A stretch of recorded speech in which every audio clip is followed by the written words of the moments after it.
On parle à présent des vacances et autant dire qu'elles sont déjà bien avancées. Il ne reste que 4 jours avant le retour à l'école.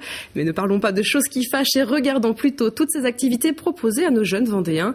À Notre-Dame-de-Mont, par exemple, les enfants ont pu profiter de l'événement Jardin d'hiver. Durant 2 semaines, des spectacles, des ateliers et des contes ont été proposés autour du thème de l'environnement. Marine Fumolo a retrouvé les tout-petits en pleine séance lecture. Ça s'appelle le jardin voyageur.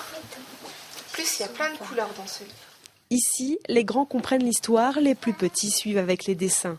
À la bibliothèque du Jardin du Vent, il n'y a donc pas d'âge pour découvrir la lecture et comprendre que le conte n'est pas un simple enchaînement de mots. Déjà, on a l'occasion de raconter des histoires à des enfants qui ont 3 mois, 6 mois. Et en fait, c'est important en fait de leur lire des livres pour énormément de raisons, mais dont celle de l'habitude d'écouter, l'habitude de finalement d'entrer dans un univers, un discours. Voilà, c'est la musique des mots, c'est tout ça qui fait que plus tard, le livre sera important aussi à leurs yeux. En tout cas, c'est ce qu'on essaye de transmettre comme message. Regardez-les. Mais pour intéresser des enfants de 4 à 10 ans, il faut évidemment faire prendre vie au livre. L'histoire devient alors la base de toute imagination et de tout rêve. Alors lui aussi, il rêve. J'aime bien parce que je rêve un petit peu. Parce qu'il y avait des imaginations, enfin, il y avait beaucoup de choses, ça faisait rêver quoi. Parce que on rêve à tout. Déjà, quand on lit, on comprend mieux. Et dans la télé, ça fait moins rêver parce que ça bouge et tout. Après, quand ça bouge pas, on peut faire rêver des choses.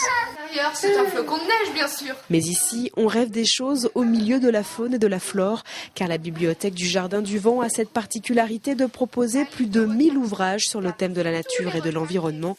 Et finalement, un chevalier ou une princesse peuvent tout aussi bien se retrouver au milieu d'une forêt. Même si Liam ne connaissait rien au jardinage, il était sûr qu'il pouvait les aider.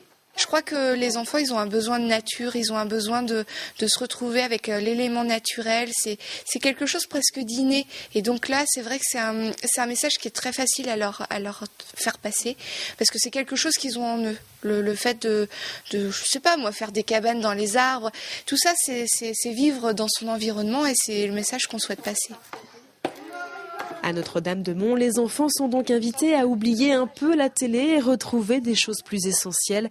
Et quoi de plus normal que de découvrir la nature au travers de la lecture ou la lecture au milieu de la nature, puisqu'on le sait, l'un est finalement la base de l'autre. Et puis